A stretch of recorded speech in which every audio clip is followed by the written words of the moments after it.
cashing in, say, the way Liv did, well, that's like winning the lottery, isn't it? And I don't need to win the lottery because I work my ass off every week for a paycheck. I can't even think about all of the shit I did to fit in. Past hard to watch like a fucking scary movie. I'm always happy to meet somebody that never knew me. Change for the better, hope niggas are living through me. I put it all on the wax so the people can know the true me. Hard to remain sane when the people you love the most is what's causing the damn pain. Y'all beef by the same thing, we ain't playing the same game. It's all for my family. She the girl of your fucking dreams, but to me she a plain Jane. You dipper and ball man, I duck when them calls came. This that higher level thinking. I'm the type to jump the fuck off of the shit before it's sinking. Not here for no new shit. My game slide to boost it. Ain't I don't have to prove shit. Rockstar fight the fool shit. My movie, this the new script. I want a life with no bullshit. Nigga, I know on these news clips. That's why I dap him and move quick. Won't be around when they move switch. Won't be around when they lose clips. Won't be around for they lose lips. Might be the reason they pull shit. Yeah.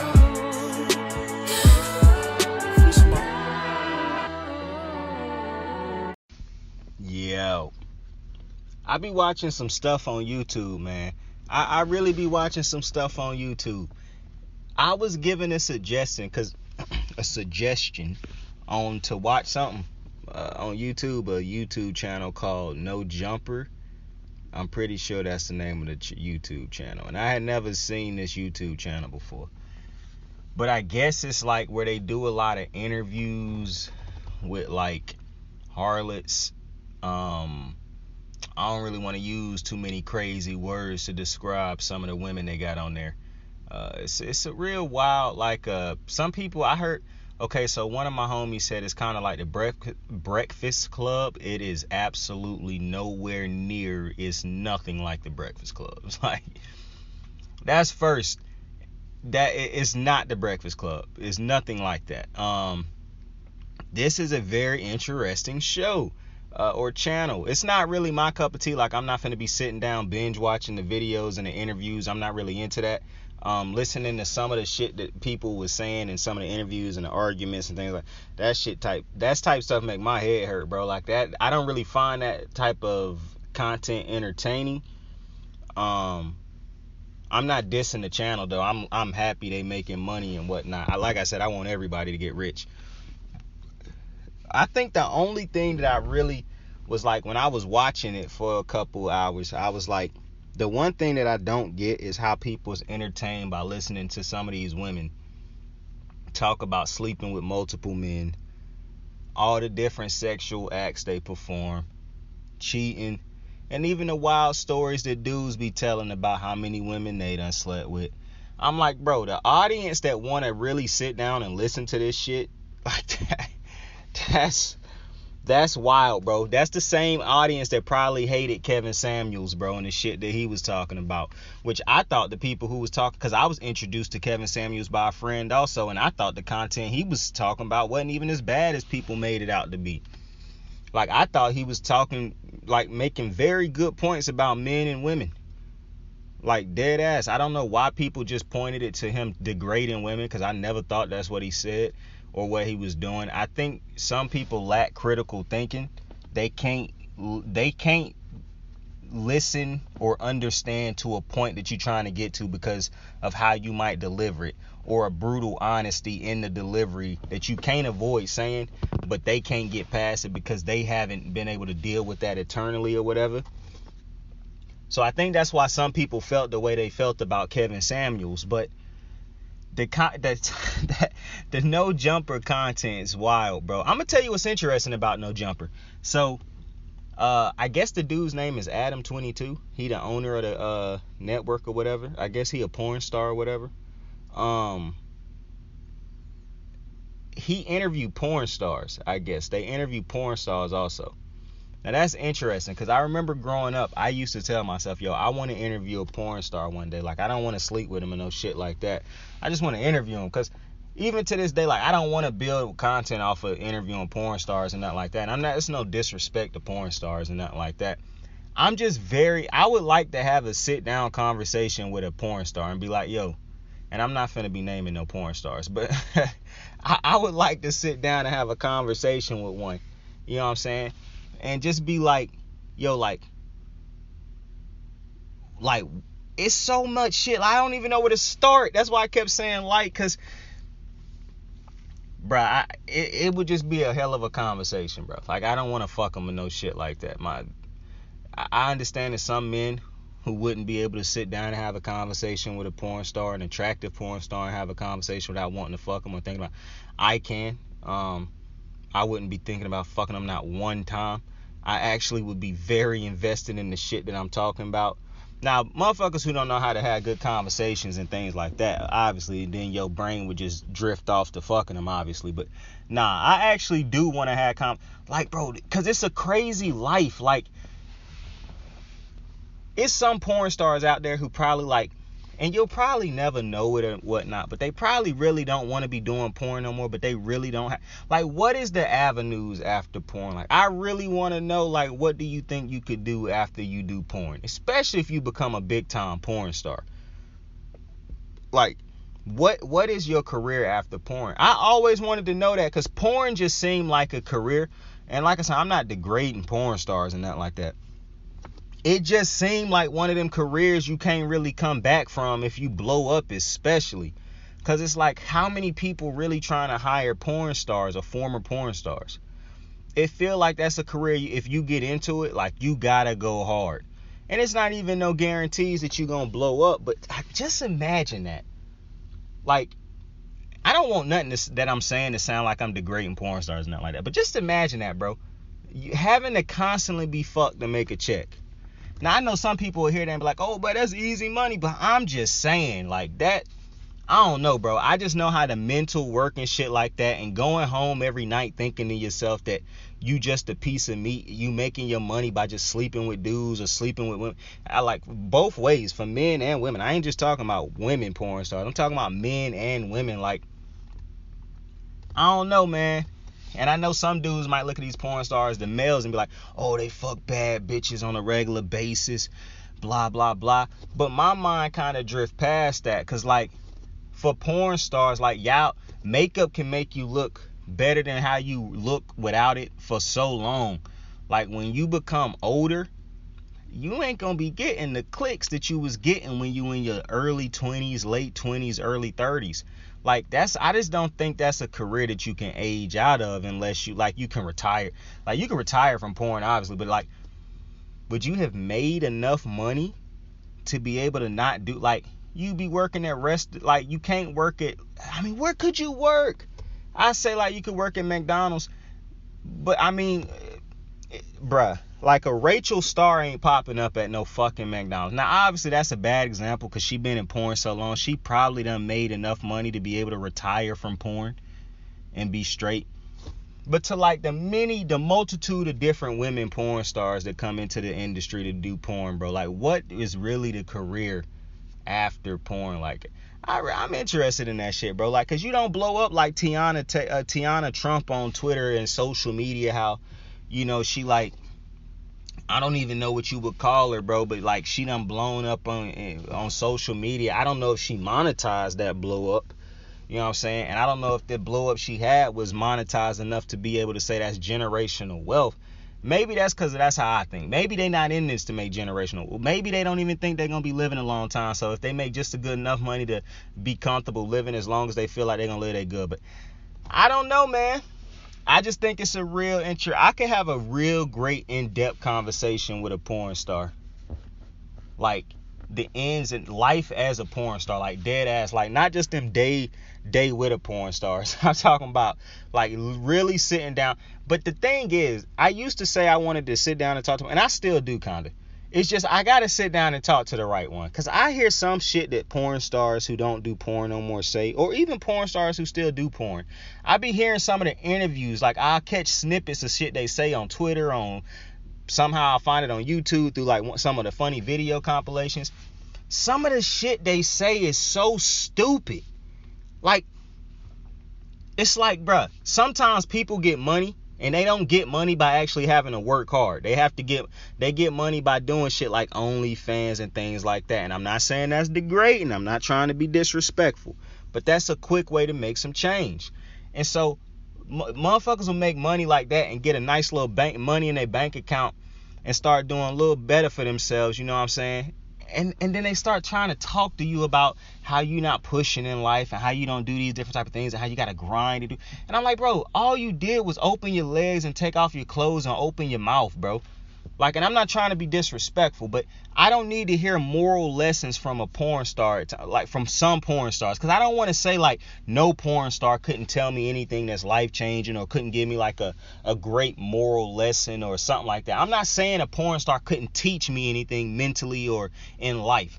But what I am saying is too many porn stars, bro, who I'm looking at who say certain shit, and I'm just looking at you like, bro, shut the fuck up, bro. That's all I'm saying. But, you know, this is a conversation for another day. We're going to pick this up a little bit later. But I came here to talk to you tonight about Taylor Rooks. It's so crazy talking about porn stars and then hopping in and talking about Taylor Rooks. Taylor, if you ever listen to this video, ever watch this this show, I apologize. I truly mean no. I do not mean as a strong, beautiful, educated black woman. I did not mean to put you right behind a category talking about porn stars, because I know how that could be for some people, how that can make some people feel like, bro, this motherfucker talking about porn stars ain't gonna immediately follow. I apologize. I truly do. However, I want to talk about Taylor Rooks for a minute. So I saw the Taylor Rooks clip where she was talking with Jason Tatum. I actually went and watched not the whole thing yet. I got to get through it. It's not that I don't enjoy the interview thing. It just feel like something I kind of done seen. It don't feel like nothing really fresh. You know what I'm saying? Like, I'm more into the fun type. I want these dudes to be having fun. Get away from the court. Like, I also don't be wanting to hear some people sit down and try to give me the history lessons on their life like they was Martin Luther King or some shit like that, telling me all the struggles they went through like they some historic figure.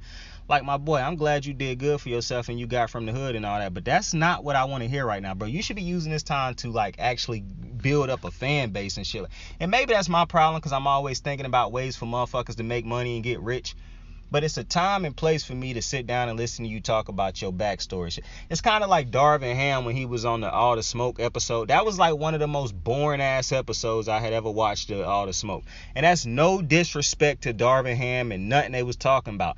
I respect every single thing they was talking about on that. But I didn't watch this show for a history lesson on Darvin Ham.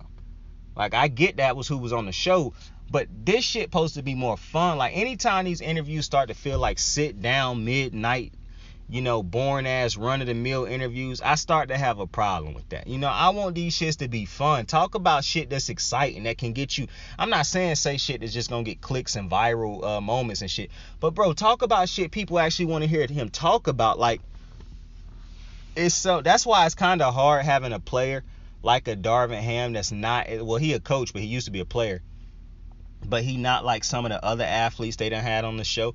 It don't even have to just be athletes on the show, like, because I want to talk to a whole bunch of different successful people in life, whether it be musicians, cooks. I would love to sit down and talk to Gordon Ramsay. I just want to talk to successful people, bro, like big time successful people who not only know who was successful at, like, because bro, being successful at cooking is one thing.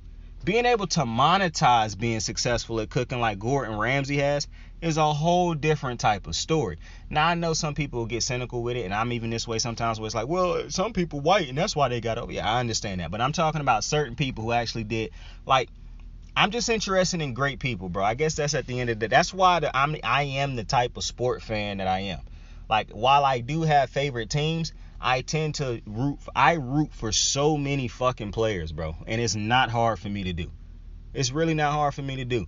The list of teams that I hate is short, but I never hate really players on those teams. You know what I'm saying? It's like I talk about how I hate Boston because I'm a Laker fan, but I don't hate Jaylen Brown, Jason Tatum, and none of them boys.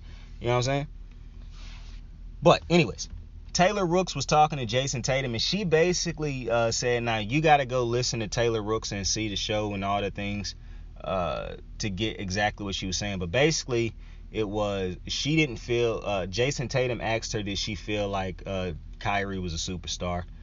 And she did think Kyrie was a superstar. She gave some quick little reasons why she felt he was a superstar.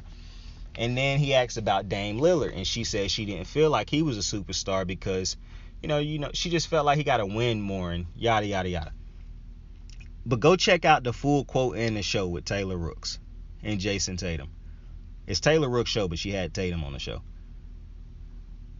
So, this is an interesting topic, bro. Oh, first off, though, before I get into it, I don't like it how I saw this, people talking about what she said, and a lot of people was disagreeing and had a problem with it.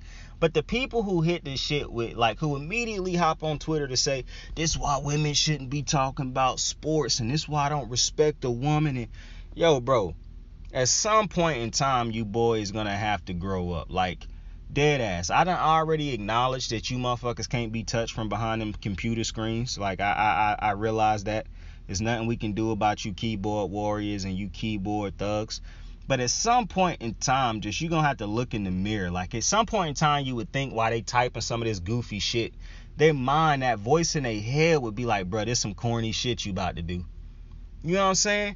That's what I find so crazy, that the voice in their head align with them, the stupidity that's taking place. Like, they typing this ignorant shit, and the voice in their head hyping them up like, yeah, this it. And I'm just like, this is whack.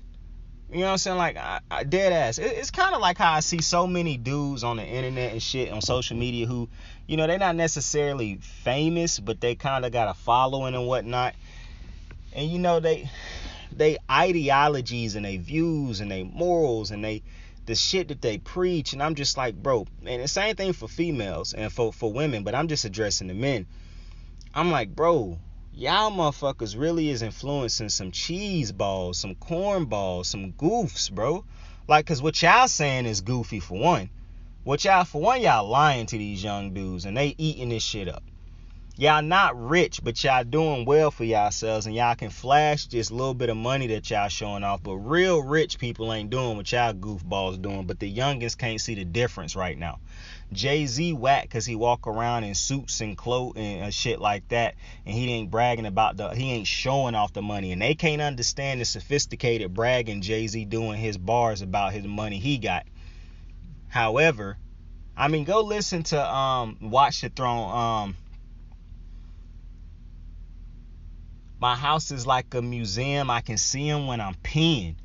Like, bro, Ho's bars, he bragged different. He even said that shit in the track.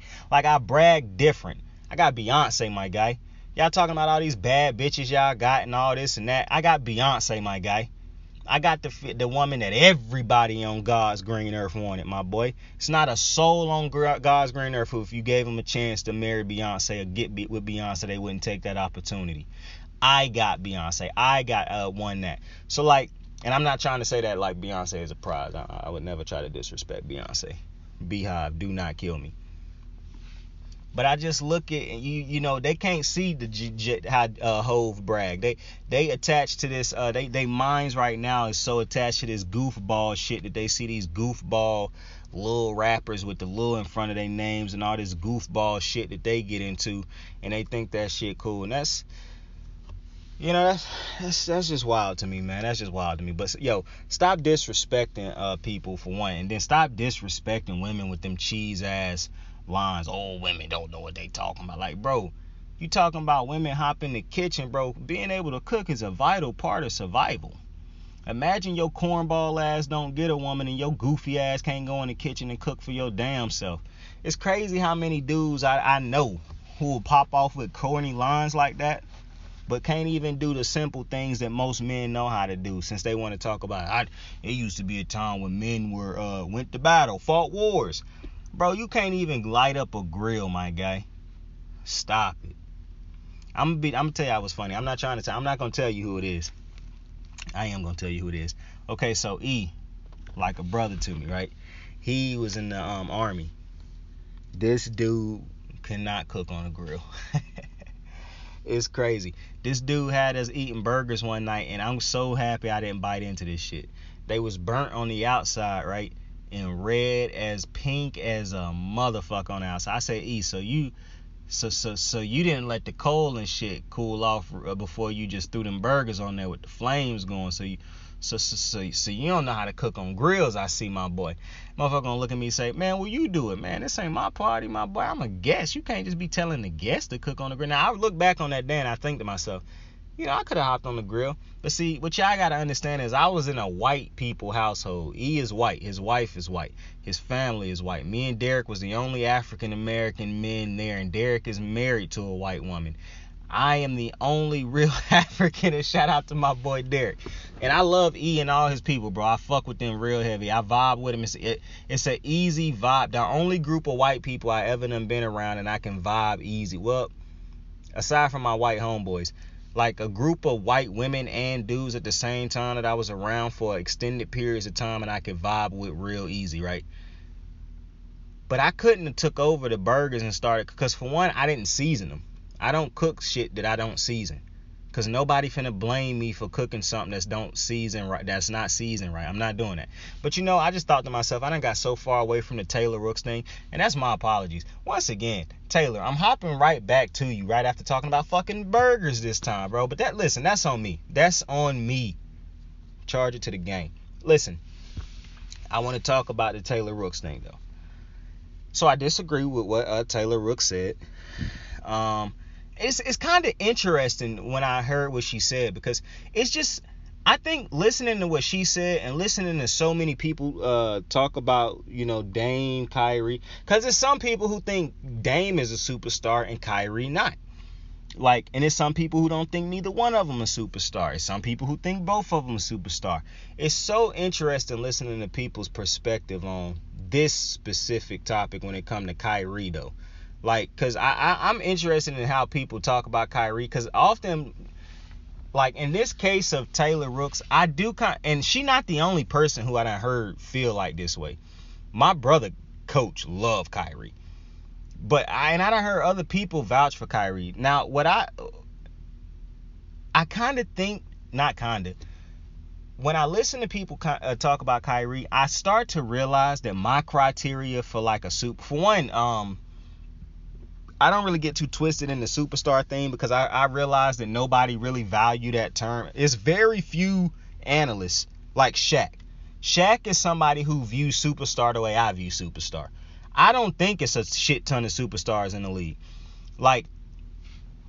People think Ja Morant, Kyrie, Dame. I don't think none of those dudes are superstars. I think every single one of those dudes are stars. A superstar to me is like what Shaq said. Giannis Antetokounmpo, Steph Curry, LeBron James, Kevin Durant. Those are the only superstars in the NBA, in my opinion. Kawhi Leonard could make a case. You could throw Kawhi in there. I'm not, but you could throw him in there.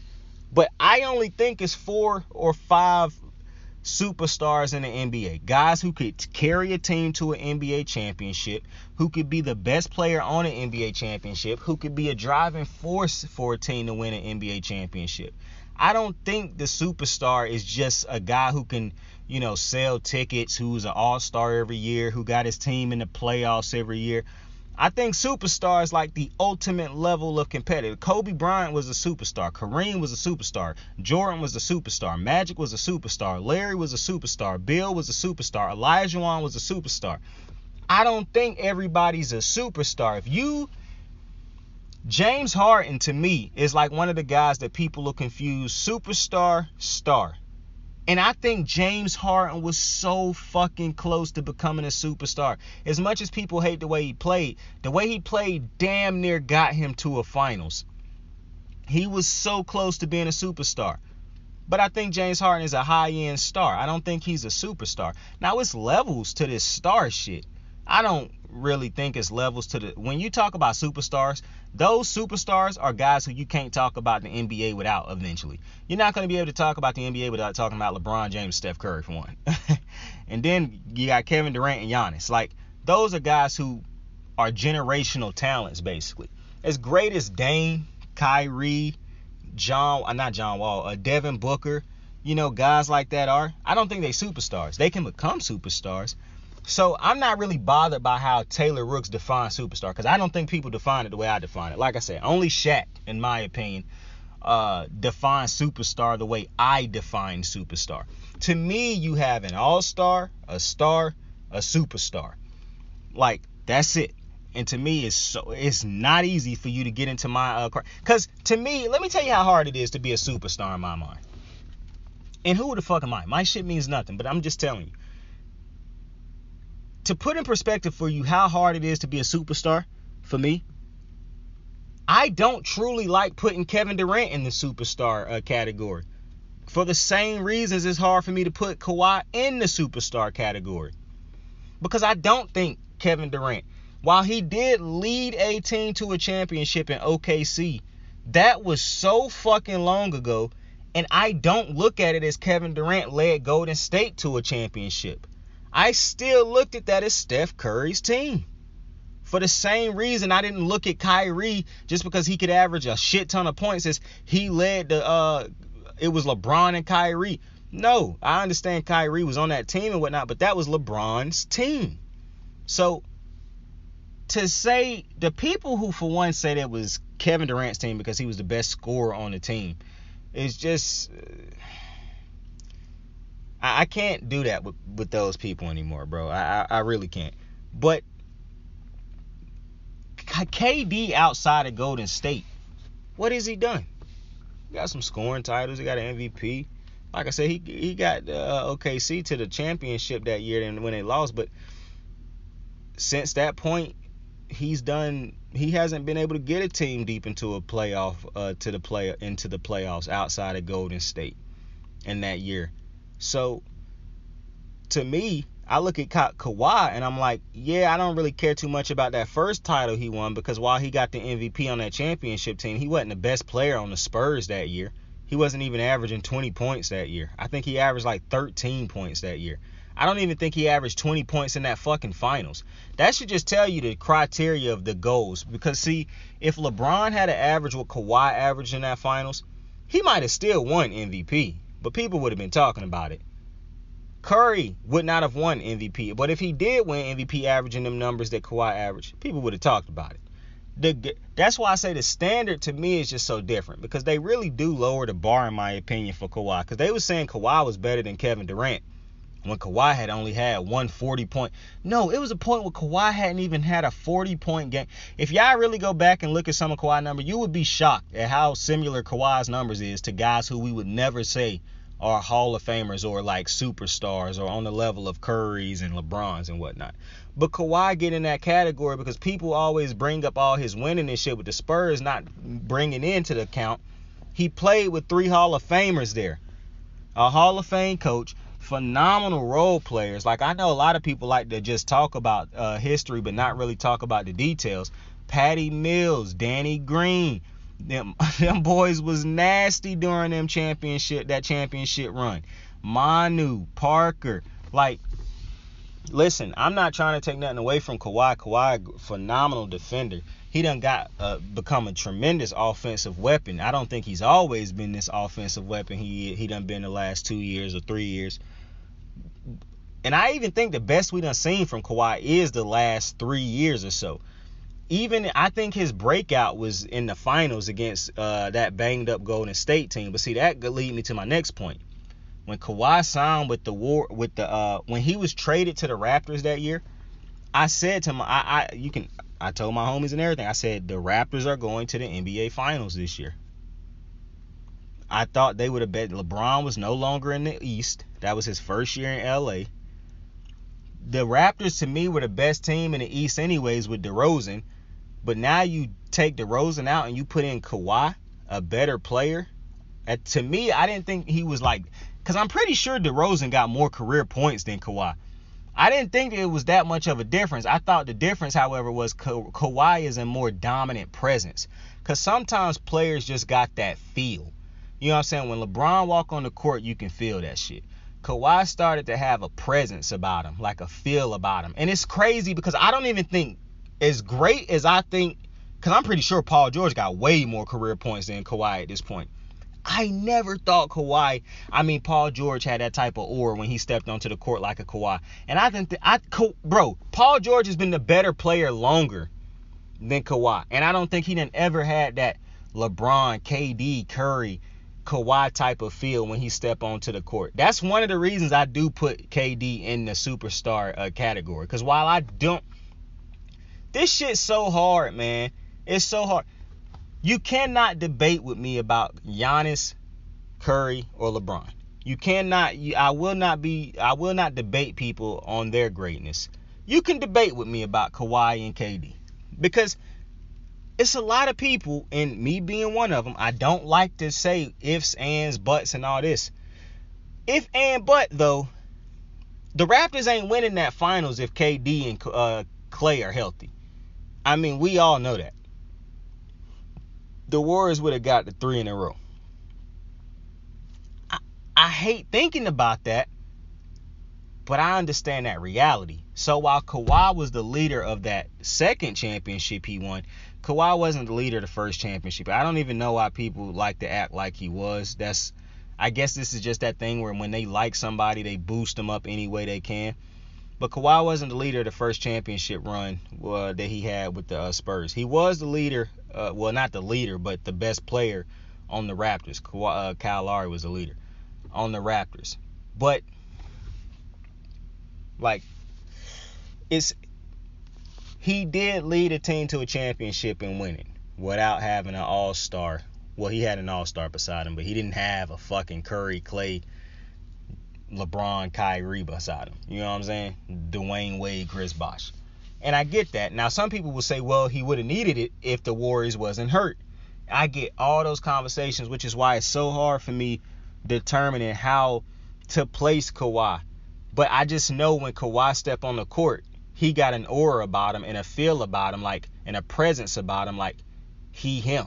He's here. The same with Kevin Durant. The same with Steph Curry. The same with LeBron James. The same with Giannis Antetokounmpo. Other dudes have that, but they don't have it nowhere near as consistently as the dudes that I just named. And that's why it's so strange with Kawhi, because he always hurt. You know, it's just so strange. You know what I'm saying? Like, man, Kawhi is an interesting career to talk about one day. Because this is just one of the wildest. I don't think people overrate the man and nothing like that. I put everything in the perspective of I don't forget. I done seen Kawhi his entire career, so it's easy for me to, talk about Kawhi and understand everything that's done happened in his career and things like it's interesting. But back to Taylor Rook. So, in saying all that about how I feel about superstars, basically, I don't think either of the two are superstars. However, I do kind of think it's interesting how she placed Kyrie above him in the criteria or the reasons. You know, because you look at Kyrie and you say, okay, well, he done won, but he ain't never won by himself. Like, he never was the leader of a team. He never had to be the leader of a team. He might have took clutch shots, but that's because LeBron James was on that team to get them to that point in the first place. Like, Kyrie done been the leader of a team. We done seen where that's taken them. Nowhere. So I do kind of think it's weird that she decided to, I don't want to say she ignored it, but I don't know how that don't play a part in her way of thinking of, determining, especially when you could have made both of them superstars, but you chose not to have Dame as one. And like I said, I'm not even going to keep calling them. I'm only calling them superstars in the context of what she was saying, not in my opinion. I don't think neither one of them superstars, like I said. But in what she was saying, I don't know how you can look at Kyrie's career. Because, like, that's one of the things also. If you take Dame's career and Kyrie's career, Kyrie don't have a better career than Dame Lillard, in my opinion. And people say, well, Kyrie got a championship and he played great in that championship. Yeah, but I understand Kyrie wouldn't have done that without LeBron James. Dame Lillard ain't playing beside a LeBron James. And this ain't no situation where it's like I can judge Kyrie like a Steph Curry, where it was like, well, he had Kevin Durant. Yeah, but he won before and after Kevin Durant. Like, that's not the situation with Kyrie. He didn't win before LeBron or after LeBron. He only won with LeBron. And LeBron went on and won before and after Kyrie. So I don't really know how you can look at Kyrie and hold that championship that he got with LeBron in such high regard. Well, I understand he was the second best scorer on a championship team. I do get that. But if that's the only thing that you use to put Kyrie over Dame, that's kind of disingenuous to me, for one, because I keep saying this when it pertains to different topics, but I just don't understand people's criteria for greatness. I really don't. Like, what criteria does Kyrie meet that Dame don't meet, aside from the fact that Dame is not a champion yet? But like I said, when you put that in context, Dame ain't got a LeBron James playing next to him. Dame's best sidekick, or I don't even want to mean sidekick, but the best player Dame's ever had standing beside him was CJ McCollum, or is it Nurkic, McCollum? Like, you take your pick, but it ain't no fucking LeBron James or Kevin Durant or James Harden. So, or Jason Tatum or Jaylen Brown. So, to me, I don't know how you can say, yeah, Kyrie's a superstar because he won a championship, but Dame ain't. Especially, like I said, Kyrie wasn't even the leader of that team. Like, that wasn't even Kyrie's team.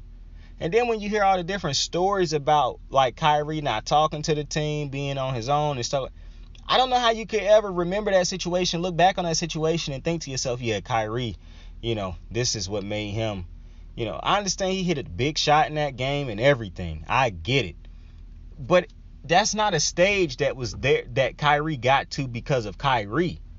I'm not trying to absolve everything Kyrie did to help Cleveland get there. But when you basically break it up into like a pie chart and divvy out the meaning, LeBron James is well over 50% of why this team got to where they got to. Because we saw Cleveland before Kyrie. Dudes wasn't lining up to try to play with Kyrie. Dudes was lining up taking pay cuts to play with LeBron.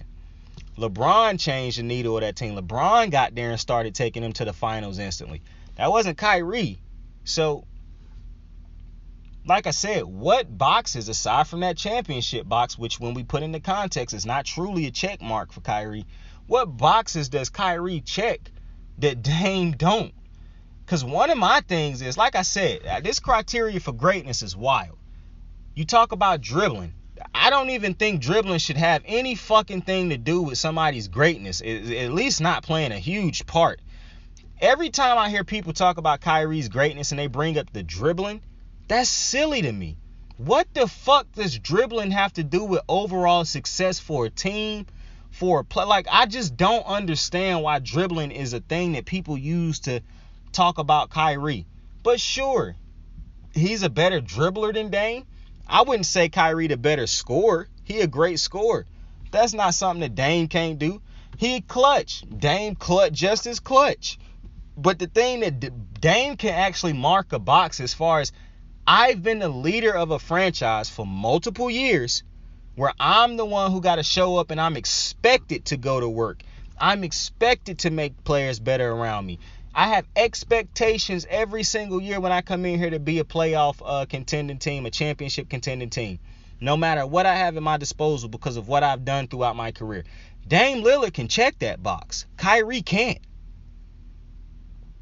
Like, so I don't even know, and nothing but respect for Taylor Rooks and her opinion and whatnot, but I just don't know how you can come to that conclusion when you, like I said, what's the criteria? Because Dame Lillard done been the leader of a team and been getting this team to the playoffs since he got here, since he got to Portland. The only thing that I think that, like, cause some people even nitpick Dame's game and be like, and I even do it sometimes where it's like Dame don't really make players better around him as far as assisting. I don't think Dame is a problem, period. I done seen games where Dame can assist. Dame's problem is he don't have a second. If Dame had a superstar wing opposite him, that would be a team that contended for a championship every year. But he done had CJ McCollum playing opposite him. And, makeshift wings throughout the entirety of his career. So, and you look at some of the snubs, like people say, oh, well, he done been snubbed from the All-Star game. I mean, look at who the fuck was point guards at the time. And I do think he was being snubbed, but now he won't be. Like, it's well known Dame Lillard is a top point guard in this league. I think obviously Steph is the best point guard in the league, but to me, then you got Chris Paul, depending on where Chris Paul is coming back this year. Like, if he the Chris Paul that we saw at the back end of in that Dallas series, and obviously he not the second best guard in the league no more. But after Chris Paul, to be completely honest with you, if I'm taking guards in the league, the first one I'm taking is Curry. The second one I'm taking is Ben Simmons, actually, is the second person I'm taking. The second guard I'm taking. The third guard I'm taking is Dame Lillard. And I can make an argument on, matter of fact, based off of how I'm feeling on different days, is based off of if I'm taking Ben over Dame anyways. But to me, Dame Lillard is a top 5 point guard at the very least. Off the top of my head, I'm thinking right now, Dame is like a top 3 guard. Like, who is truly better than Dame? I understand he was hurt last year, so people might act like they forgot how great Dame is, but the winning thing to me, people got to also remember, and I hate it when people do this sometimes. I'm not talking about Taylor Rooks, but I'm just talking in general. When people consistently forget that, yes, we want guys to win, winning is still a team thing. I understand we want these dudes to be competing for championships and whatnot, but if they can compete to be in the position to put their team in a championship, that's all you can ask for. Like, Dame Lillard is doing everything he can, and he is getting this team to the playoffs on a yearly basis. What the fuck else is he supposed to do about his team not signing the actual right players? They not spending money, dudes not wanting to sign. Yes, at some point in time, I do think Dame will probably have to leave Portland to win a championship. I don't think at this point anybody's going to go over and sign with the Portland Trail Blazers. And the Portland done shown that they're not aggressive enough to go make a trade for somebody like Toronto did with Kawhi. They gave up DeMar DeRozan, knowing that Kawhi probably wouldn't come back next year after that. And they still got that championship off of that, so they champions forever. I don't think Portland willing to go out and do that. Like, go out and hunt for an actual dude who you could match with who you could match with Dame. Like, I don't know, man. Like, all I know is the whole not winning a championship against Dame right now, to me, is just absurd. Especially seeing as how Kyrie did not lead Cleveland to the championship. He did not lead. He was a big reason as to why they won.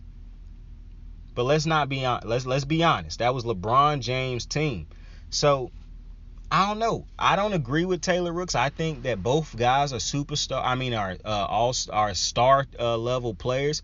But if I was putting one of them in the superstar category, it would definitely be Dame Lillard. Because Dame Lillard is, to me, probably one of the closest things to a superstar that's not a superstar that you can get. He carried Portland on his back. I actually kind of think Dame Lillard is a superstar, to be honest with you. I mean, look at what this motherfucker go out and do on a yearly basis. With C.J. McCollum as his second best player, bruh. Like, I done said this multiple times. C.J. McCollum should not be a team's first, second, or third best player. But if you can settle for him being your third player, you'll be fine. I think C.J. McCollum is inconsistent when it comes to scoring in the playoffs. He can shoot, but sometimes his three-point shooting get real fishy and streaky. People used to say him and Dame the same player. They possibly play the same. They ain't nowhere near the same player as far as talent. Dame Lillard is light years better than C.J. McCollum, and I'm not trying to be disrespectful, but Dame Lillard was so very clearly the better player in that duo, to where it got to the point it became so one-sided that it was never going to help them. Because, yeah, you do got somebody who play like Dame, but he's such a worse version of Dame that it make no sense to keep relying on this duo to take this team deep into the playoffs every year. And no, you do got to catch breaks sometimes. They never were able to catch breaks. But you also create breaks with the type of talent you have. And I just don't think, to me, Dame Lillard, if you put Dame Lillard on a team on the Lakers right now with LeBron James, that's a championship contending team. You could take AD off the team. I have more faith with LeBron and Dame than LeBron and AD. You go put Dame Lillard on the Warriors with Steph Curry right now, and you tell me if you think that's going to be a championship team. Don't tell me that this motherfucker... You can't just say add Kyrie to any team and you think that's going to be a champ. I don't think if you add Kyrie to Boston, that's a championship team all of a sudden. It's a lot of people who think if you add Kyrie to a team, it'll fuck up the chemistry. You can't say that about Dame Lillard. all the problems that Kyrie giving teams as far as like not showing up all the time and things like that. Dame Lillard show up all the time. So like I said, what's the criteria for how we judging how great these players are? Because in my mind, in no world does it make sense to have Kyrie ranked over Dame Lillard. Makes absolutely no fucking sense to me. None whatsoever. But that's just my thoughts on it. I respect Taylor Rook's opinion, man. But I appreciate y'all for joining me on another episode of Kicking It with Saint. Wild conversation to start off the night, man. But hey, tell somebody you fuck with him. Tell somebody you love him. Give my Dukes a kiss on the forehead for me. Saint out. Hey, right out. Got my niggas in the bag blowing white house. We gon' bump this shit real deep into the night house. Keep it 199, just ain't my style. Sing the time, staring out the window of the night route. They never ever understood for the most part. Hey, wonder how them niggas treated Mozart. Hey, did they try to put him on the Zoloft? Oh nah, I was penalized for being too alive. I was penalized for being too alive. I was penalized for being too alive. I was penalized for being too alive. I was